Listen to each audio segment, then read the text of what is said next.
Mais um corte da Mandi e espectro cinza no Redcast. Confere aí. Nós queremos que esse dinheiro possa ser apropriado pela classe trabalhadora, que é quem produz as riquezas, nos países do mundo, seja onde for. E por melhor que seja a condição de vida, porque é fato, países da Europa, alguns desses que você citou, os trabalhadores de lá têm, é fato, gente, uma vida melhor do que nós aqui. Nós somos a América Latina, Brasil semicolonial, um país super explorado, uma rapina imperialista fortíssima. É fato que países imperialistas proporcionarão condições de vida um pouco melhores para a sua classe trabalhadora. Agora, 252 bilhões de dólares, é isso? 48 bilhões de dólares, esse é o salário de um trabalhador, entendeu? Digamos, 48 bilhões. Dividindo pelas 10 maiores empresas, vai dar 5 bilhões aí para cada empresa. Cara, um grupo de acionistas de cada empresa é composto por quantas pessoas? Digo, talvez sejam muitas, talvez sejam poucas, mas eu tenho certeza que não é equivalente sequer à população de uma cidade pequena do Brasil. Porque o número de bilionários no mundo é muito pequeno. É de 2 mil bilionários. Então, tô falando o seguinte, de um grau de acumulação de riqueza muito desproporcional. Que seja o país que for, a situação que for da classe trabalhadora, eu tenho certeza que não tem ninguém se apropriando de uma quantia dessa, entendeu? E isso não faz sentido. É por isso que nós propomos a expropriação dos burgueses e dos capitalistas. Tá.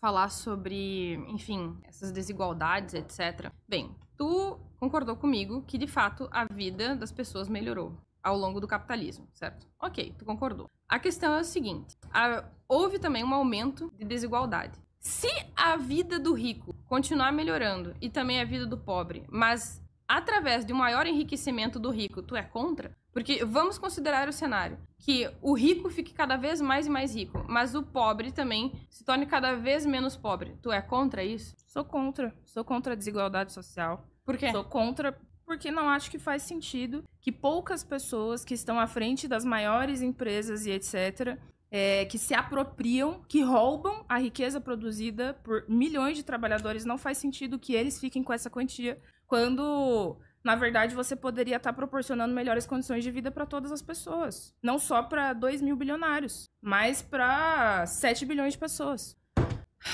Então significa que tu prefere prejudicar o pobre de modo que o rico não se beneficie? Eu prefiro e proponho que todas as pessoas possam ter direitos na sociedade. Certo, mas não só algumas. Mas e se isso eventualmente significar que o rico vai ficar mais rico? Porque vamos considerar... Mas é que pro rico ficar mais rico, o pobre tem que ficar mais pobre. Não existe isso.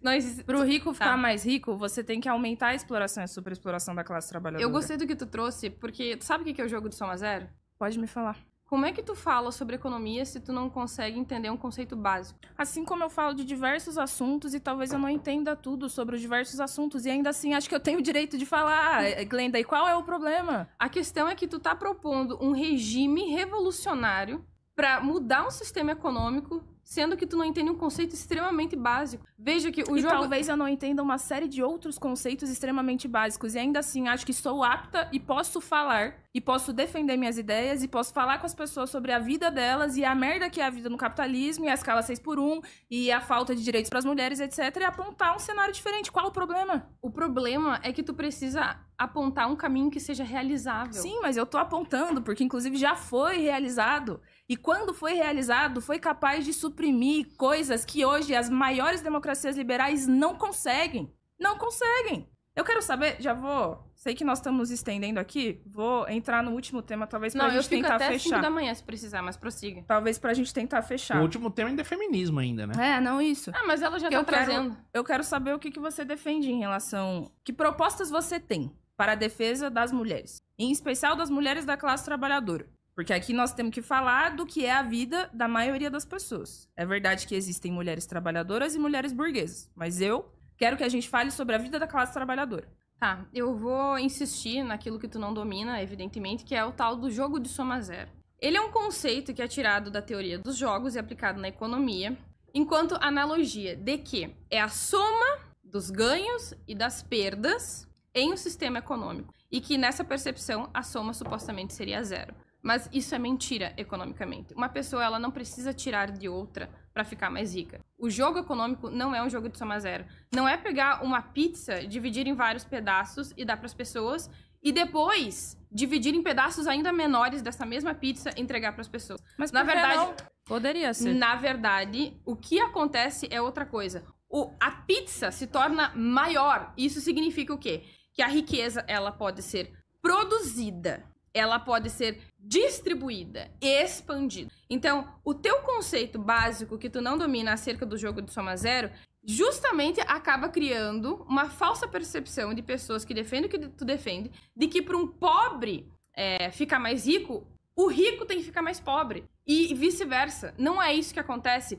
Hoje, embora haja essa maior desigualdade social e uma certa redução de poder de compra de uma geração para outra, que é inclusive uma exceção, ainda assim, veja que as pessoas, no geral, são mais ricas. Elas têm mais acesso do que outras. E por que eu te perguntei acerca do problema do rico ficar mais rico? Eu não vejo problema em um rico ficar mais rico se a vida do pobre estiver melhorando junto com a ascensão, com a prosperidade da pessoa rica.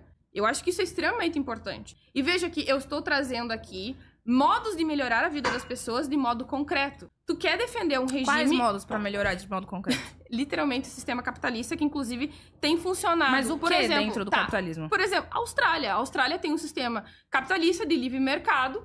Outro exemplo excelente, Singapura. Singapura não é um estado colonialista, extremamente capitalista, e a vida econômica, tanto das mulheres quanto dos homens, é muito superior à nossa, e não está explorando outros países. Então, veja, isso acontece porque é um país extremamente tecnológico, a mão de obra é qualificada, e, portanto, existe uma otimização de tempo, existe uma alta produtividade de bens e serviços, portanto, o país consegue enriquecer e também melhorar a vida de todas as pessoas que vivem lá, inclusive das mulheres, inclusive de LGBTs, inclusive de outras pessoas que talvez tenham vindo de uma família pobre. Agora, a questão é, eu estou defendendo um sistema que respeita a liberdade individual das pessoas e que, na concretude, desde o seu desenvolvimento, indiscutivelmente, melhorou a vida de todas as pessoas, de todas, não de algumas, apesar de que algumas pessoas se tornaram mais ou menos ricas. E isso, felizmente, aconteceu porque o bolo ficou maior. Hoje tem muito mais riqueza sendo produzida, com maior otimização de recursos, com maior tecnologia. Agora, não adianta defender Mas essa riqueza não vai para os trabalhadores. Não adianta defender um regime que é totalmente abstraído, ele é totalmente idealizado e que na prática não funcionou em nenhum lugar do mundo, ele não conseguiu sustentar. Ah, mas é que na Rússia conseguiram manter por um determinado período. Ok, o que vai garantir agora de acontecer outro tipo de revolução desse tipo e vá dar certo ou não? A gente não tem nenhuma garantia. E o que vai garantir que a vida no capitalismo possa ser boa, se não tem perspectiva de ser, se as pessoas estão empobrecendo, se aumenta a concentração de renda dos bilionários? Então, digo, qual é porque você está citando países. Ah, o país XY. Beleza, mas qual medida você defende para melhorar a vida da mulher trabalhadora? Tá bom. Embora tu não tenha conseguido admitir, de fato, que a vida das pessoas está muito melhor do que já foi. Qualquer pessoa que tá aqui assistindo, que inclusive talvez discorde politicamente de mim, sabe disso. Qualquer pessoa que vai no mercado, qualquer trabalhador que ganha um salário mínimo, qualquer pessoa que circula na sociedade sabe que a vida não tá ficando melhor. Assim, é realmente impressionante como tu não consegue reconhecer que a vida de 2024 é muito superior à de um trabalhador em 1990. É simplesmente inimaginável, é puro negacionismo baseado em ideologia e paixão política. E isso realmente é bem complicado, porque me parece que tu faz política amadora. Mas respondendo a sua pergunta sobre como melhorar, de fato, a vida da mulher trabalhadora, o exemplo foi termos privatizado as creches em São Paulo, e devido a isso, as filas nas creches foram zeradas. E as empresas passaram a lucrar mais com a vida das mulheres. Sim, tu tem um problema muito grave com o enriquecimento de algumas pessoas. Por que você não poderia botar o Estado pra fazer isso? Por que ao invés de dar o dinheiro pra empresa, você não pode fazer a administração pública e a sociedade regular isso? Por quê? Porque foi menos ineficiente. E essa foi a prova. Tu pediu provas, eu te dei. Essa era a prova que tu queria. E eu te dei. É ineficiente com o Estado burguês corrupto, com os partidos de direita e esquerda misturados na frente ampla. Inclusive o partido das pessoas que você defende União Brasil junto com o PT e companhia à frente do Estado burguês. Evidente que vai dar errado. Agora, eu tô propondo aqui uma outra coisa, que é um Estado da maioria social, um Estado da classe trabalhadora, que as pessoas possam administrar toda a riqueza que existe para satisfazer a necessidade da maioria da população. Por que não pode? Porque as pessoas não querem fazer parte disso. Porque, além de que é um investimento que eu já te falei, ele é muito arriscado acerca de algo que nem se tem certeza de que vai ser conquistado. Tu não me trouxe... E a Revolução Francesa não começou assim. Tu não me trouxe nenhum... E as revoluções burguesas todas também não começaram assim. Tu não me trouxe nenhuma evidência concreta na realidade de que o seu sistema econômico, de fato, vai melhorar a vida das pessoas. Eu vou te dar evidências, então, para já aprofundar o tema aqui de quais medidas eu defendo para a melhoria da vida da mulher trabalhadora. Veja que... Porque além de ter legalizado o aborto em 1917, naquela época também foram criados outros direitos fundamentais para a socialização do trabalho doméstico e para que a mulher não precisasse ficar encerrada na vida privada da sua casa, etc. E ela pudesse participar da produção de riquezas para que tivesse mais riquezas, inclusive, para investir na sociedade. E isso se deu através de alguns mecanismos, como, por exemplo, a criação de creches públicas, a criação de lavanderias públicas, a criação de refeitórios públicos, para que todas essas coisas não fossem cuidadas no âmbito privado pela mulher,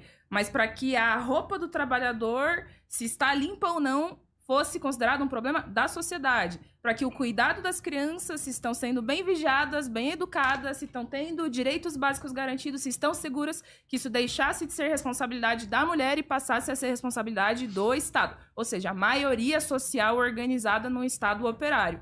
Medidas importantíssimas, que se fossem implementadas hoje, seriam capazes de mudar a situação de vida das mulheres. Para que as mulheres pudessem participar da vida social, da vida política, para que elas fossem integradas, de fato, na sociedade, para que não existisse a jornada dupla e tripla, que é um problema que se combina com a escala 6x1. Cara, nós estamos às vésperas do 8 de março, e nós estamos vendo uma luta fortíssima pelo fim da escala 6x1, que eu acho muito legítima e que, inclusive, quando se combina com o direito das mulheres, é mais fundamental ainda. Porque as mulheres são aquelas que garantem as jornadas triplas, que não tem tempo nem para respirar, mal tem tempo para poder ter um momento de lazer, de fato, de descanso, de sossego, de cuidado, de amor, de afeto com a sua família, etc.